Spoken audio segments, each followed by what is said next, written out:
Now, the greatest radio shows of all time. Suspense. The Shadow Node. Washington calling David Harding, counter spy. Classic radio theater. The Great Gildersleeve. Fibber McGee and Molly. Dragnet. Gunsmoke. The Lone Ranger. Now, step back into our time machine with your host, Wyatt Cox. Good evening, friends of the Inner Sanctum. The Signal Oil program, The Whistler. This episode, entitled Delivery Guaranteed, broadcast on the West Coast network of CBS on August 19th, 1946. The Signal Oil program, The Whistler.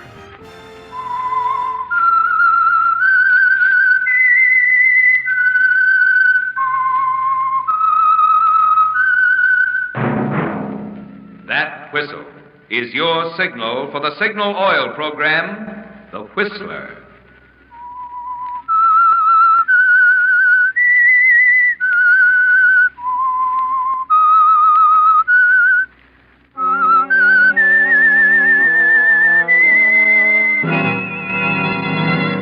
I am the Whistler, and I know many things, for I walk by night. I know many strange tales, hidden in the hearts of men and women who have stepped into the shadows. Yes, I know the nameless terrors of which they dare not speak.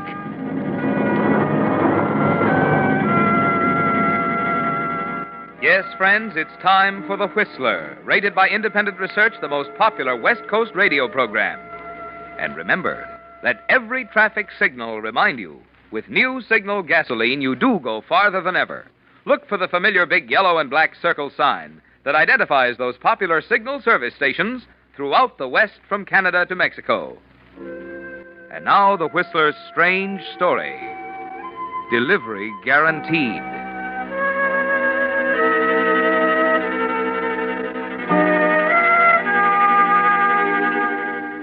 The hot afternoon sun wilted his stiff collar, and the sidewalk sizzled under his feet. Dark stains of perspiration blotted his gray Palm Beach suit. But Philip Linden didn't notice the heat. Tomorrow he would be 500 miles away from the city, sitting high in the cool Sierras beside a mountain stream, alone with Kathy, away from everything and everyone. They'd be able to make a fresh start. There wouldn't be that continual bickering, those hours of torture when Kathy threatened to leave him. She couldn't leave him. He wouldn't let her. The next 2 weeks would bring her back to him. Humming softly to himself, Philip turned down a flower-bordered path to the white stucco bungalow and fitted his key into the lock.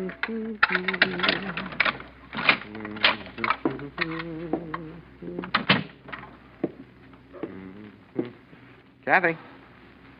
Kathy? Where are you, Kathy? In the bedroom. You packing? Yes? Oh, I'll come in and help you. My things won't take long. Gosh, you don't need all this stuff. We're only going to be gone 2 weeks. I know what I'm doing. Oh, of course you do, darling. Please, Philip, stop fawning.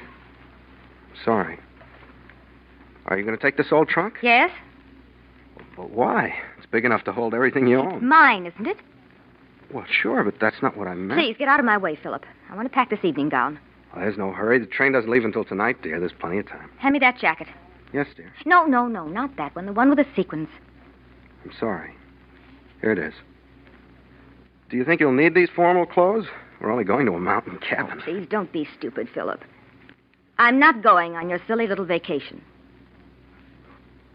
What do you mean? I mean I'm leaving you. For good. Well, you can't. You promised you'd give me these 2 weeks. Don't you see it wouldn't make any difference? But I love you, Kathy. I need you. I've had 4 years of your kind of love, and that's enough. We never should have married in the first place. We were happy once. We will be again. Oh, stop kidding yourself, Philip. No, you don't mean it. Kathy always said A woman that... will say a lot of things when she's 25 and starting to wonder if she's ever going to get a husband. But you did love me. I know you did. Oh, that's ridiculous. I'll be a good boy and call the express company to pick up my trunk. I'm leaving for Reno tonight. Reno? Oh, please don't be difficult, Philip. You'll see that it's all for the best. No, Kathy, no. I won't give you a divorce. I won't. I'm leaving you whether we get a divorce or not. Now get that through your head. I'm leaving you tonight, and I'm not coming back. There's nothing you can do about it. Please don't say things like that. Give me my makeup box, Philip. You can have everything, but don't leave me, The Kathy. makeup box, Philip. Well, if you'll come to the cabin for 2 weeks, things will work out. You'll see. You're just upset. I don't blame you, dear. It's been so terribly hot today. I'm ready for this suitcase. Will you lock it? You've got to listen to reason, Kathy, darling. Don't touch me, Philip. What? What do you mean? Oh, can't you understand? I don't want you near me. I don't ever want to see you again. I never want to hear your sniveling voice again as long as I live. I won't let you leave me. Now get away from that door. I want to phone the express company. I won't let you out of this room. Get out of my way, Philip. Now get out of my way. No, I won't let you get out of this. Kathy! I'm sorry I had to slap you. Maybe now you'll stop acting like a baby. I'd rather see you dead. Philip, let go of me. Philip! Philip, don't you... You're hurting me. You shouldn't say things like that to me, Kathy. Please. You shouldn't Philip, say no. I won't leave you. You shouldn't say it. I'll stay. You shouldn't. No, You shouldn't. You shouldn't say those things to me, Kathy. You shouldn't say it. You shouldn't say those things. Kathy, are you all right? I didn't hurt you, did I? Now say something. Kathy, we've got to finish packing for our vacation. You're going with me. You just said you would. I knew you didn't really plan to leave me. Kathy? Kathy?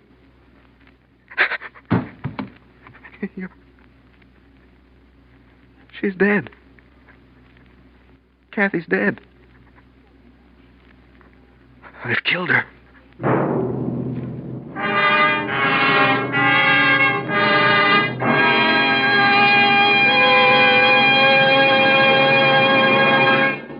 With the prologue of Delivery Guaranteed, the Signal Oil Company brings you another strange tale by The Whistler. August 19th, 1946, The Whistler on Classic Radio Theater with Wyatt Cox.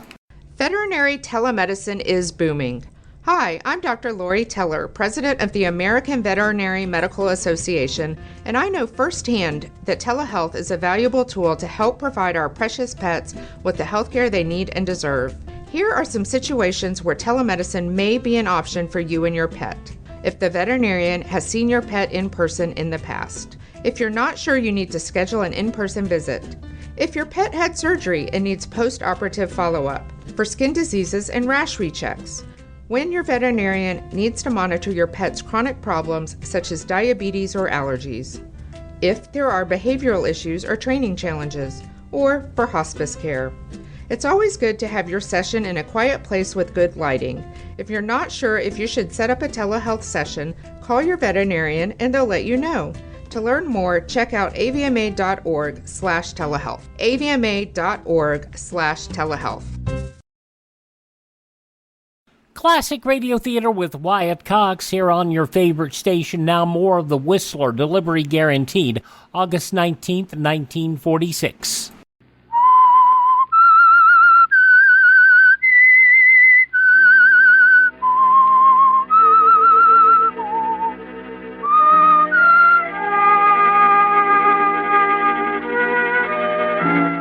Well, Philip, Kathy won't divorce you now. She can't. But she'll never come back to you. And sitting there crying won't bring her back.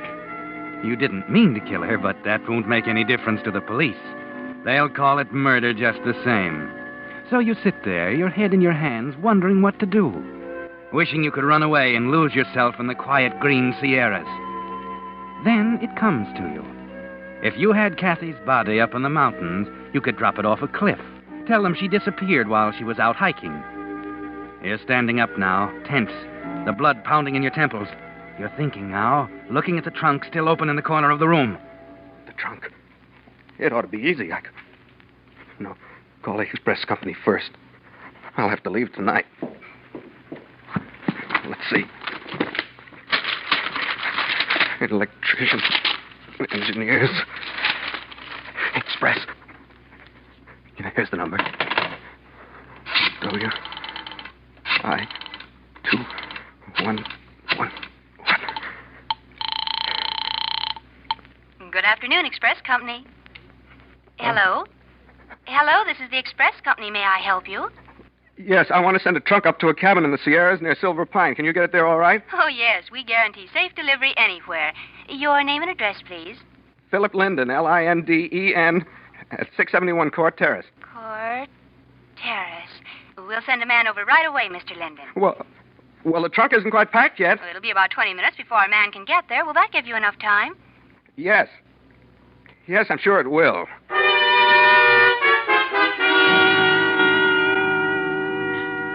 Yes, Philip. That will give you plenty of time. You hang up the receiver, take off your coat, and go back into the bedroom.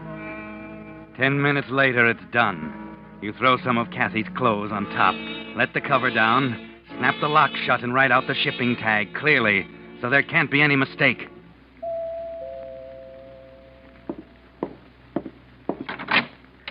Mr. Linden? Yes? We're from the express company. You got a trunk you want shipped? That's right, in here.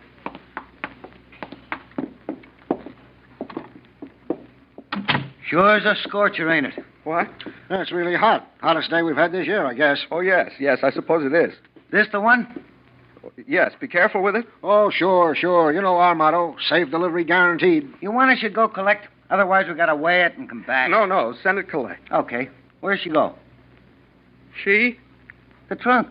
Where do you want to send? Oh, the address is on the shipping tag. Okay. Now, come on, Steve, get your end. Boy, these old trunks are sure heavy. Yeah. Will you open the door, Mr. Linden? Yes, of course. Boy, feel that heat hit you in the face? Careful, Steve. Don't drop it. Might be something valuable inside.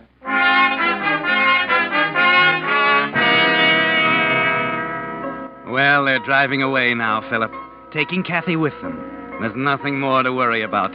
You'll catch the 9 o'clock train to the Sierras just as you planned, and arrive in time to receive the trunk and pay the collect charges tomorrow. Remember their motto, delivery guaranteed. The door. Someone's at the front door. What? Did something go wrong, Philip? Did you slip up somewhere? Did somebody see you through the window? Who sent for the police? What? What is it, officer? Well, Phil, don't you recognize me? What? Oh, Charlie Cooper. What is this, Charlie, a joke? Didn't Kathy tell you? I'm on the force. I was sworn in the day before yesterday. Are you serious? Sure. Let me show you. Here it is. My identification card. Photograph and everything. Of course, I haven't arrested anybody yet, but you'd better watch your step. Oh, yes. How do you like my uniform? Oh, it's fine.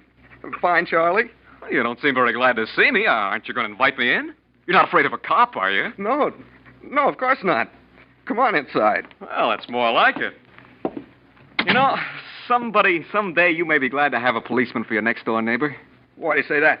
Well, might come in handy. Fix up a parking ticket or something like that. Where's Kathy? Kathy? Oh, she's out. Oh, I thought you two were going off on your vacation tonight. That's why I stopped in to tell you goodbye. Yes. We are leaving. Kathy's gone downtown to do some last-minute shopping. She's meeting me at the depot. Oh, I'm sorry to have missed her. What time's your train leave? 9 o'clock. Oh, fine. I'm on duty then. I'll drop over and see you all. No, don't do that. Why? Don't you want me? Well, yes, of course, Charlie. Only, I don't want you to get into any trouble. And, well, if you're on duty, would your superiors approve? I mean, you're new on the job and all that? Well, I guess you're right. The depot's not really on my beat anyway. Say goodbye to Kathy for me, huh? Yes, I'll do that, Charlie. I'll tell her goodbye for you. And I'm glad you stopped in, Charlie. And it's nice that you got such a good job. Oh, I'm just an ordinary cop, but I hope to work up. You know, I'm not so dumb. One of these days I'll stumble onto something big, and then they'll make me a detective. You'll see. Yes, I'm sure they will, Charlie. I'm sure you'll make a fine detective. Well, aren't you going to answer the door? What? Oh, yes, the door. Well, it's probably a salesman. He'll go away. I'll get it on my way out. I got to run along anyway. All right. Mr. Linden in, officer? I'm from the express company. Yeah, sure. Phil, that's for you. Okay. Well, so long, fella. Hope you and Kathy have a swell trip. Goodbye, Charlie. Did you want to see me? Yeah, Mr. Linden. That trunk of yours... What about it? It's not packed right. We hit a bump on Oak Street, and I think it's coming apart. What do you mean? Just like I say, it's coming apart. It ought to be repacked. The weight's distributed all wrong. Then it ought to be roped. I can't be sure to get there this way. Too much risk. All right. bring it inside. I'll take care of it later. You don't want to go all that trouble yourself. We got expert packers. Only cost you $2 more, and they do a dandy job. Take everything out and put it back in just the way it should be. It's really worth the extra money, believe me. I want to do it myself. I couldn't. I prefer to do my own packing. Why, you can trust us. We're all bonded. It's safe to let us pack anything. I understand, but I want to do this myself. Bring the trunk inside. Okay, but if it was me on a hot day Bring like the trunk inside. Okay, you're the boss. Joe, he wants the trunk. Here, I'll help you. All right. Oh, please be careful. I wouldn't want any. Here it is, Mr. Linden. Where do you want it? Any place. This is your trunk, isn't it? Yes, of course. Well, you better put on a new shipping tag. I don't see the old one. I guess it came off. All right, I will. And you really ought to be more careful, Mr. Linden. Here, look here at the end. See there where that corner's cracked? I can get my finger right through the hole. Hey, want me to show you? No. Huh? Never mind. Oh, well, you see what I mean? You can almost look inside. Don't bother, gentlemen. I'll take care of it and call you as soon as it's ready. Yes, Philip, you'll repack the trunk yourself. Wait until the expressmen leave. They're driving away now. And you're all alone, just you and Kathy. You bend over the trunk, hesitate for a moment, and then stand up sharply. The key. I don't have the key. But you can't open the trunk without a key, Philip. You can't repack it. You can't send it to Silver Pine. You've got to find the key. Kathy must have had it, yes. Look in her pocketbook. No, not on the bed. Try the dresser. Which purse did she have? Green or brown? Blue alligator? Wait a minute. She was wearing a coat. She always carried her keys in the pocket. Where did you put her coat? Philip, where did you put Kathy's coat? You packed it, didn't you? You packed the key inside the trunk. What are you going to do now? Break it open? No, you can't do that. You need the trunk, Philip. You've got to have it. But you could force the lock. Yes. There's a screwdriver in the kitchen. Hurry, Philip. You haven't much time. The express company will close soon. That's it. Slip the screwdriver under the catch. Someone's at the door. You better hide the screwdriver. Hey, Phil, you still here? Yes, Charlie? What do you want? My identification card. Left it on the table. Why, I'd feel awful silly if I went to work without it the first day. Yes, I guess you would. Say, I thought you and Kathy were only going away for 2 weeks. We work. We are. Why? Well, isn't that an awful big trunk for such a short vacation? Well, yes, I guess it is. But Kathy insisted on taking it. She always takes twice as much stuff as she needs. Didn't even pack it right either. The express company brought it back. Oh, that's a shame. Yeah. Well, she'll have to repack it. I'll just leave it here until she comes home. Maybe that'll teach her a lesson. Oh, wait a minute, Phil. You can't do that. Why not? Well, you said she wasn't coming home, that she was going to meet you at the depot, remember? Did I? Yeah. I guess I forgot. I don't know what's the matter with me. Maybe it's the heat. You sure are nervous, anyway. You really need this vacation. Yeah, you're right. Well, Charlie, it was nice of you to drop in. If you'll excuse me, I'll get my bags out. I'm going downtown right away. Well, what about the trunk? Oh, I don't think Kathy will need it. She always takes a lot of extra stuff. She won't even miss it. I'll just leave the trunk here. Serve her right. Oh, you can't do that. She'd never forgive you. You know how women are. She's probably got a lot of important things in there. Well, Charlie, I really haven't got time to bother with it. I'm not very good at packing. Come on, I'll help you. I'm an expert packer from way back. Helen says that's why she's married me. No, Charlie, I don't want to take your time. Don't you have to go on duty? No, not for a couple of hours. This'll only take 10 minutes. Where's your key? I don't know. I think Kathy's got it. Yeah, that's right. She took all the luggage keys with her. Oh. Well, I guess we'll have to let it go then. Yeah. Yeah. Thanks anyway, Charlie. What's that? A screwdriver. What are you carrying that around for? Well, I was going to pry the trunk open, but I was afraid I'd ruin the lock. Well, let me take a crack at it. Oh, let it go. How about a drink, Charlie? It's so warm. There's cold beer in the icebox. Oh, sorry, Phil. I'm on duty tonight. No alcohol. It's against the rules. Now, let's see how this lock works. Well, some grape juice. That sounds good, doesn't it? There's some in the kitchen. Come on out. Now, you go ahead. I want to work on this lock a minute. Well, please don't bother. I'll get the grape juice. Oh, this is an old piece of luggage. Hey, how long have you had it? I don't know. Quite a while. It was Kathy's before we were married. Don't worry about it, Charlie. Here, I got something to wet our whistle. Wish I had a bigger screwdriver. Here you are, Charlie. Not exactly champagne, but it's cold. Here, take one, Charlie. Well, I'll be darned. Phil, we're sure a couple of saps. What? The trunk isn't even locked. See? All you have to do is push this little button and drop the hasp like this, flip these catches, and lift the lid right up. No! Holy mackerel, what's the matter with you, Phil? The tray slipped. My hands were wet, see? You ought to be more careful. You spilled grape juice all over these clothes. We gotta hurry and get them out. Everything will be stained. Don't bother, Charlie. I'll do it later, Charlie. Don't be a sap, Phil. These clothes will be ruined. Here, give me a hand. Charlie, I didn't mean to do it. It was an accident. I know. Anybody can drop a tray. Here, get this dress. But you don't understand. It wasn't my fault. I know. No, but I'm trying to tell you. Take these rugs, will you? Rugs? Let's see. What's all this? Sweaters? Socks? Here's a coat. You never saw so much junk. Look at all these things. Just old clothes. Clothes? Yeah. Well, don't just stand there. Help me get this stuff out. It's your job, you know. Is that all there is? Clothes? Yeah, I just struck bottom. Everything's unpacked. Nothing but old clothes? Well, what did you expect to find?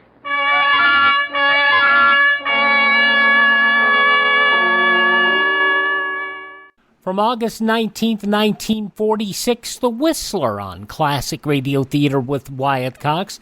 The conclusion of The Whistler, along with another episode of Claudia, comes up following these important messages from your favorite radio station. You ever make a change and then think, why didn't I do this years ago? Well, that's how people feel about switching to Medishare for their health care, especially now with inflation the way it is. People are very happy with the savings. Most families save about $500 a month when they switch. It's a huge help when prices are going up so fast in so many other areas. And Medishare's customer satisfaction rate is double that of health insurance. It's just a different experience, and people really like that. Medishare is an alternative to health insurance. It's a community of Christians who share each other's healthcare bills, and it's been going strong for over 25 years. It really is the gold standard, the most trusted name in healthcare sharing. Find out why people love it, find out why they rave about the customer service, and find out how good it feels to save some money right now. They're super easy to talk to. Here's the number, 833-34-BIBLE. That's 833-34-BIBLE, 833-34-BIBLE.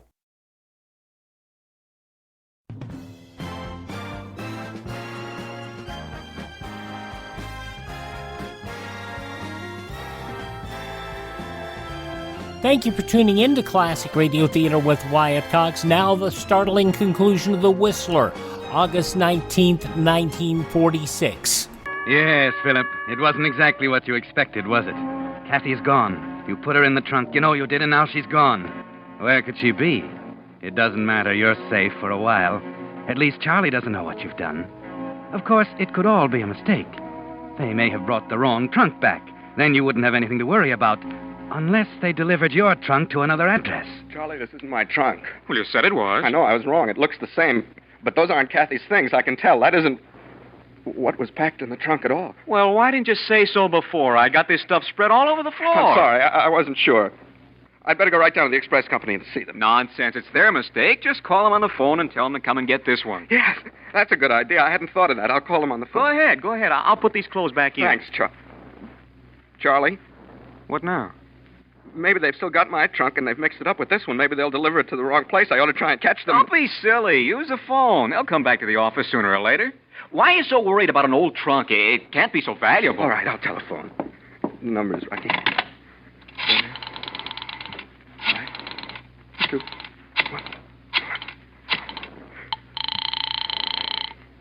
Good afternoon, Express Company.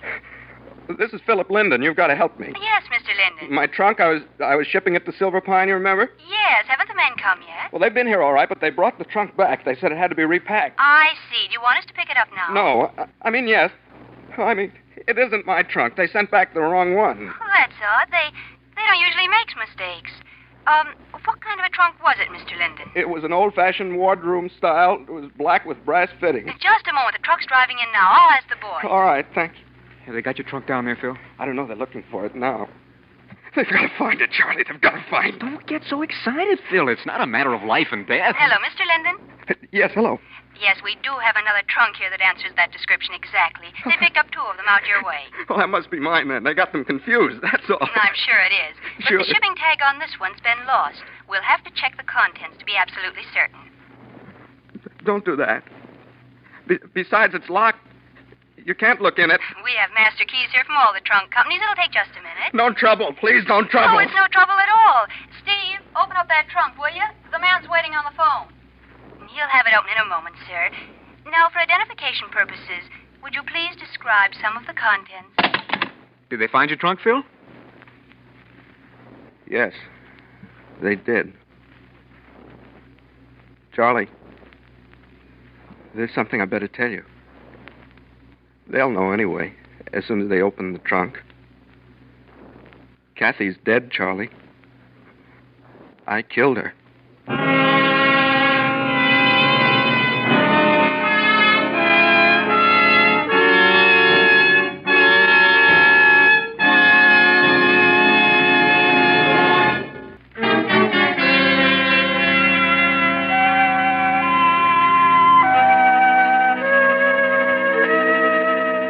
Well, Philip, it's all over now. Charlie made his first arrest, and it was a big one, wasn't it? You knew there was no point in trying any longer.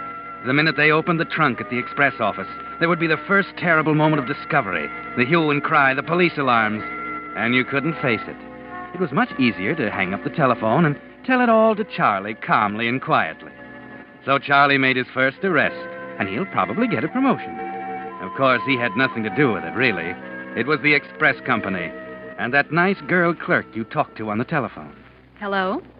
Hello? Oh, gosh, Stevie's hung up. Well, what'll I do now? How should I know? Well, I don't know either. Nothing like this has ever happened before. Well, think of something. Don't get so excited, Betty. Said he didn't want us to open the trunk. You know how people are about their private property. And then he got mad and hung up. Well, he'll probably complain to the boss. Well, we didn't open it, did we? I found the shipping tag on the bottom. We didn't have to open it. Yes, but what'll we do? Send that trunk on up to Silver Pine. But he got so excited. There must be something valuable in it. So it's valuable. It's addressed to Silver Pine. That's where he wants it to go. We've got to send it. You know our motto. Delivery guaranteed.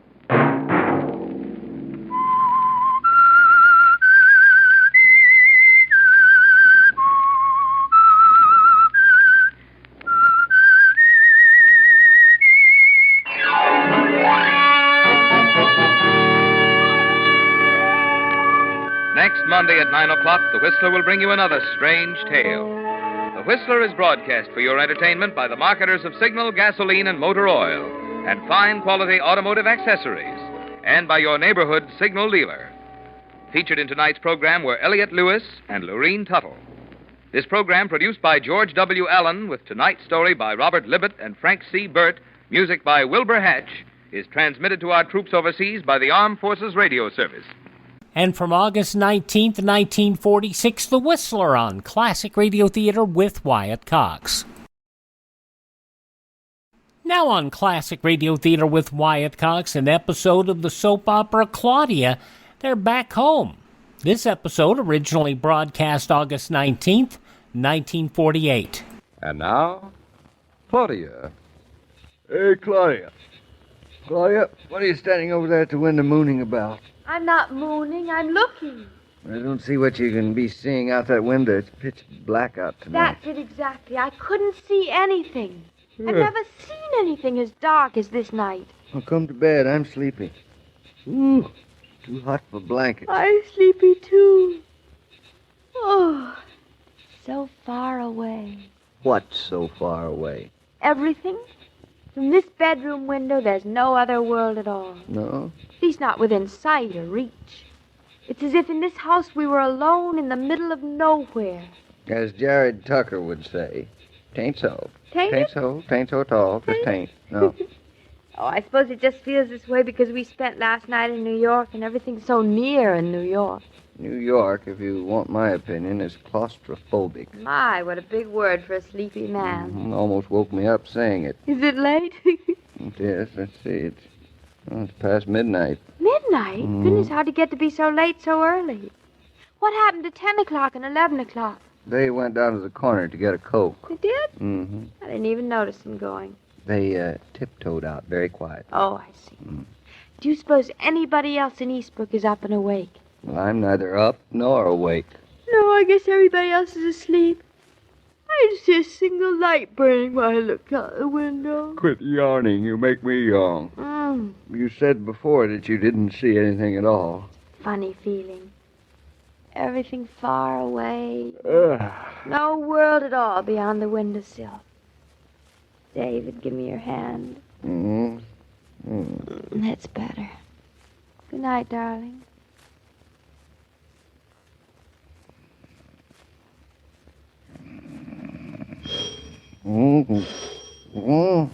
Good. I think I heard something. Was I dreaming? You wasn't dreaming. David, what do you suppose it is? I can't imagine. I guess I better get up and find out. All right. I'm coming. Coming. Don't you give a man a chance to put on his... Where is the slipper? Here. I'll put on the light, darling. Ouch, it's bright. Oh, my goodness, it's 2:30. I wonder who it is, what it is. No. The last thing I remember is your saying that everything was so far away that we're completely isolated from the Are world. you blaming me for the knocking on your door at this hour of the night? Wasn't my fault. Yeah. So queer. David, I'm coming with you. Now stop being an alarmist. It's probably somebody asking for the directions to Broadway and 48th Street. Or the nearest justice of the peace. Then I'm certainly coming down with you. Asking for directions at this hour of the night, honestly. I'll give them a piece of my mind, I will. Oh, now, don't be too generous. David, put on the light before you open the door, darling. I don't know. I just don't know what I'd do without your brilliant advices, Mrs. Norton. I hope all this doesn't light. wake Mama. David, can you see who it is? Gosh, gives you a queer feeling in the middle of the night, doesn't it? The rest of the world asleep. Far out there in the dark, beyond reach. Oh, hush up, hush up. Sorry, I had to wake you, sir. That's all right. What can I do for you? I'm Dick Stevens. I live down on the other side of Eastbrook Center. Stevens, his father publishes the weekly, doesn't he, darling? You've had an accident. Your forehead's cut. It's an awful time of night, isn't it? Forget it. Come on in the house. Well, I hated to wake stop you up. Apologizing and come on in the living room. Well, I don't want to disturb you. Could I just use your phone? Of course you can, but couldn't we... Well, what's the matter? Oh, my arm. Can you move it? I don't know exactly. Take it easy. My car's in the ditch down the road a little ways. Now, here. Sit down right there. Easy now. I blew a tire. I guess I was going pretty fast. You lost control? I'm not sure exactly what happened, but... David's right. You sit down right this minute. Well, I'll just call a cab and let you folks get back you'll to... do nothing of the sort. Certainly it won't. Oh, I'm stiff. My shoulder. Here, put this pillow back there. Cut on his forehead. Oh, there is. I didn't know. David, make him sit down. Come on. Take it easy now. Now lie back. I guess I do feel kind of wobbly. You bet you do. Does your head ache? Oh, a little. I guess I must have hit it against the windshield. Darling, call Dr. Barry. No, not at this hour. Don't call Dr. Barry. I'll call him right away. Oh, it's nothing. If you'll just phone for a cab, I'll go home and... Now, you do what we say, young man. No monkey business. Well, yours was the only house I could see, and Now, stop talking. Now, try breathing more deeply. That's it. Now, relax. Just relax. Just starting to feel... Oh, gosh, I'm dizzy. The room's going around. David, shall I tell him to come over? I'll talk to him. Funny, he must be asleep. It's still ringing. Here's the receiver, darling. Thank you. How is he, do you think? I don't know. I don't think it's too bad on the outside, but you can never tell. For sure. He seems worse than he did when he came in. Shock, probably. Hello? Dr. Barry speaking. Dr. Barry, this is David Norton calling. Yes? Trouble with the baby? No, he's all right, but young Dick Stevens is here. Young Dick? Mm-hmm. What's he doing gallivanting around the country this time of night? Well, he had a car accident down the road. He got himself up to our house. Is he badly smashed up? It's hard to tell, Doctor. He seems to be suffering from the shock. Any bleeding? Not much. Cut on his forehead and his left arm. A little headache and his shoulder pains him. Seems a little short-winded. Keep him still. Loosen his clothes. Get him on his back. I'll be over in a few minutes. Right. And don't give him anything to drink. All right, Doctor. Well, Dr. Barry will be over in a few minutes. looks as if he's drowsed off. Good. We just won't disturb him. The doctor will be over. Now, don't you want to go back to bed? I do not. David, I can't believe all this is happening. It is all right. In the middle of the night like this. It's frightening, isn't it? It's so peaceful in the country. Hmm? More things happen when you expect them least. Well, I guess all we can do now is wait for Dr. Barry. Now, son, take a deep breath. That's right. Breathe. How does that feel? It's sort of catches under my arm. I think that's all right. Now, Dick, where does your arm hurt you? My elbow. When I bend it, Dr. Barry. But you can bend it, eh? Well, it's getting stiffer. Cheer up. It'll probably get a whole lot stiffer. How's your head? Not so good. David, give me my black bag from the chair. Here you are, Doctor. That black bag's sort of a traveling drugstore, isn't it, Dr. Barry? That's what I call it. And has done a lot of traveling. Yes, sir. There isn't a family in miles around here that doesn't recognize this bag of mine as well as my face. Now, son, turn your head around. Take it easy. I'm not going to hurt you. How long is it since I've been taking care of you? Oh, gosh, I remember you since... Well, you're practically the first person I do remember. That's no wonder. I brought you bawling your head off right into this here world. Easy. I inoculated you, vaccinated you, took out your tonsils, took care of your measles and chicken pox. And... Doctor, how soon does our son start getting vaccinations and such? Pretty soon, I think. Good. You know, I wouldn't mind if Dr. Barry were his first memory, too. I hope Dick's going to be all right. I'd hate to have to call his mother and... Stop worrying now, one thing at a time. Well, son, I think you got off pretty easy. You got yourself pretty well shaken up, but you managed not to break any bones or crack your skull. I'm starting to feel as if I had. A couple of hours, and you'll probably feel even worse.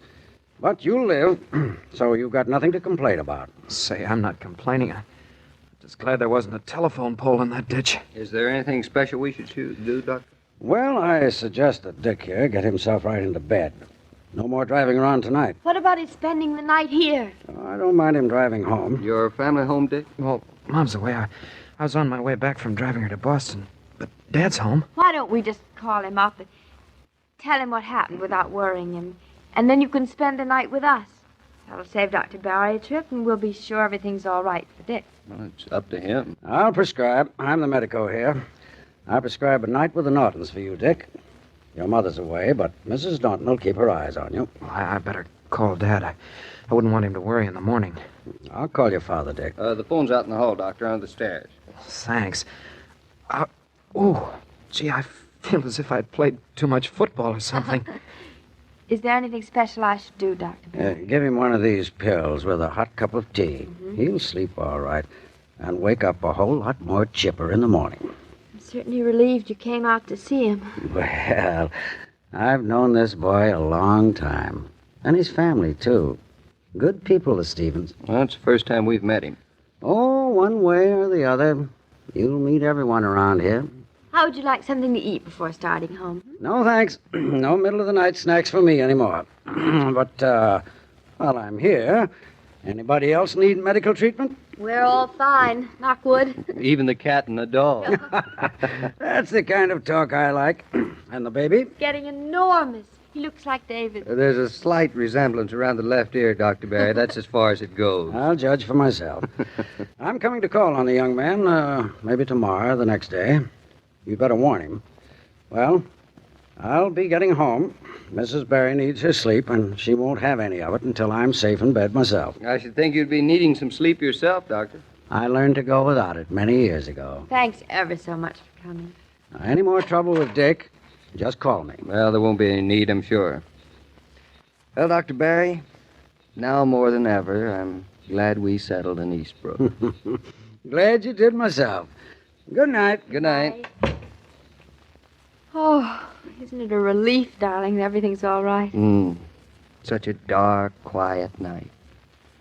We were remote from the world, all alone from the universe. Aren't you ever going to let me forget my one little excursion into poetry? The world is so far away. On our doorstep. Right in our house. That's living in the country. Whether you're planning a handsome buffet supper or a casual, informal evening with just a snack, there's one thing that you can always count on to belong, and that's ice-cold Coca-Cola. And that's true whether the guests are young or old. When you speak of Coke, you think at once of hospitality, the easygoing, enjoyable kind, the kind of hospitality that lets you join your guests for the pause that refreshes. Mr. King, while I'm up and around, how are you feeling? Me? Oh, shipshape. No splinters, scratches, or bites? No, Clean nothing. bill of health, huh? Fine. Mrs. Barry is waiting, Doctor. Well, I'm on my way. Better get some sleep. I promised to take Mrs. Barry to the movies tonight. Maybe you'll see Claudia and David there. Oh? Why? All I know, Claudia's planning it in the back of her mind, so... Well, see you then, Dr. Barry. Goodbye. Or rather, good night, Mr. King.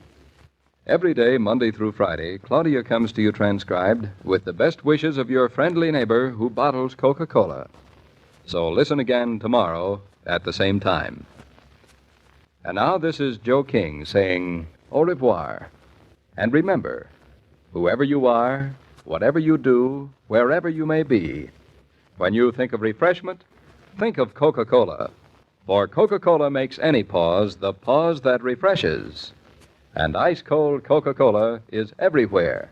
August 19th, 1948, Claudia on Classic Radio Theater with Wyatt Cox. Thank you so much for making us a part of your day.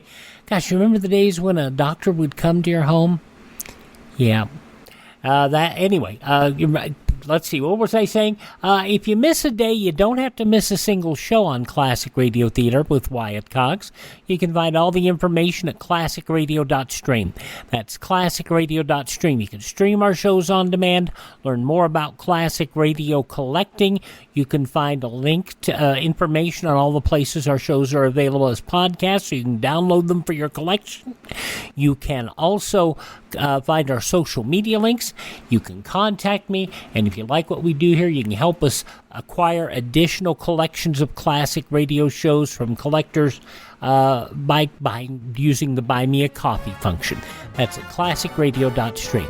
Thanks for tuning in. Tell all your friends the great radio shows are right here at this spot on the dial. Classic Radio Theater with Wyatt Cox on your favorite radio station.